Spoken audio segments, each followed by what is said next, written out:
The Ghost Sonata, written by the influential Swedish playwright August Strindberg in 1907, chronicles a young man's growing awareness of the world's malevolence. Strindberg, a pivotal figure in expressionist art, authored over 60 plays in his lifetime, with the Ghost Sonata standing out for its distinctive dialogue, staging, and thematic depth. It explores supernatural elements, intergenerational guilt, deception, and the masks people wear in society.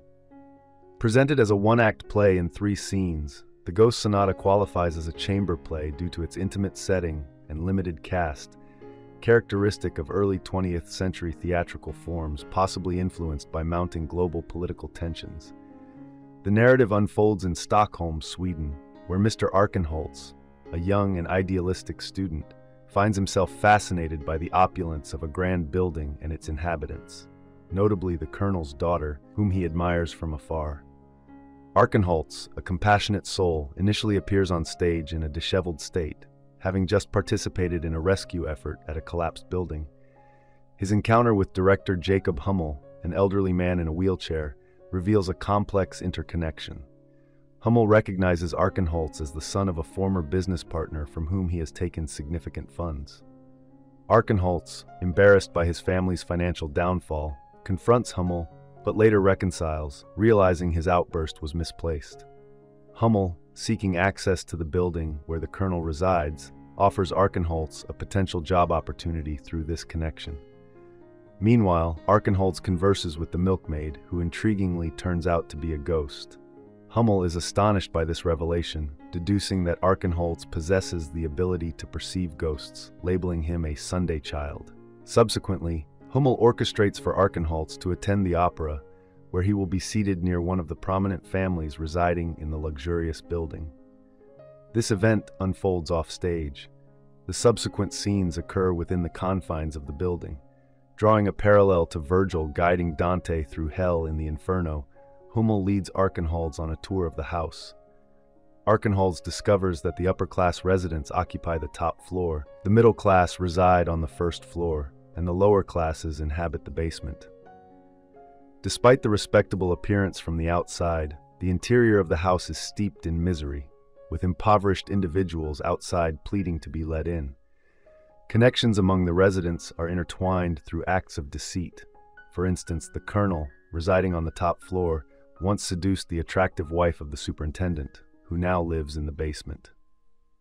Arkenholtz encounters the colonel's wife, who has been driven mad after spending 40 years confined in a cupboard, incessantly making parrot-like noises. Known to everyone, including the servants Bengtsson and Johansson, as the Mummy, she was once a striking beauty.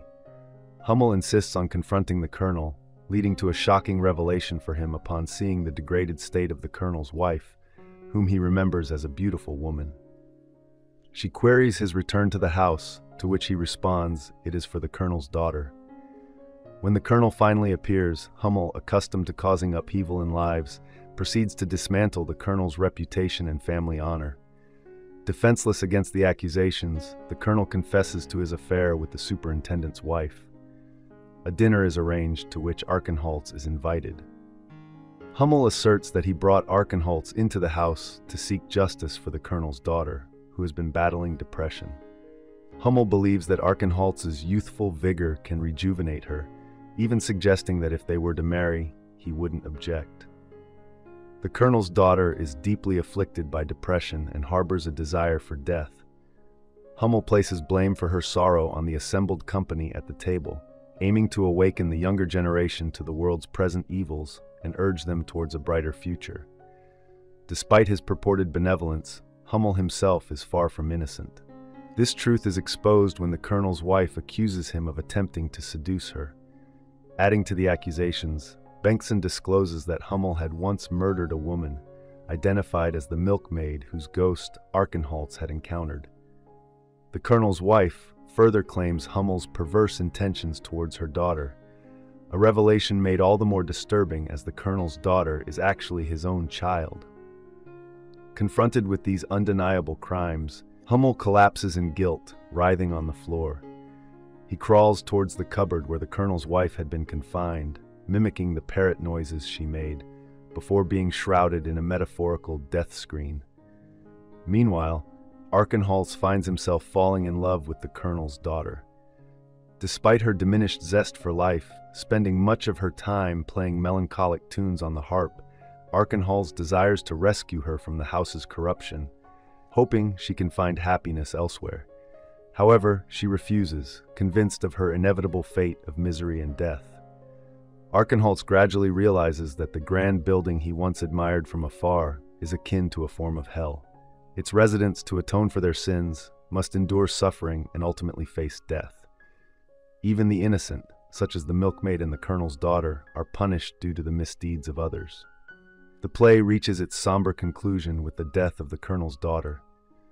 Archenholz, consumed by anger at the injustices he has witnessed, prays fervently that she may find peace in the afterlife, away from the torment of the world she endured. I hope you enjoyed this video. Leave a like if you did, and be sure to subscribe. Thank you.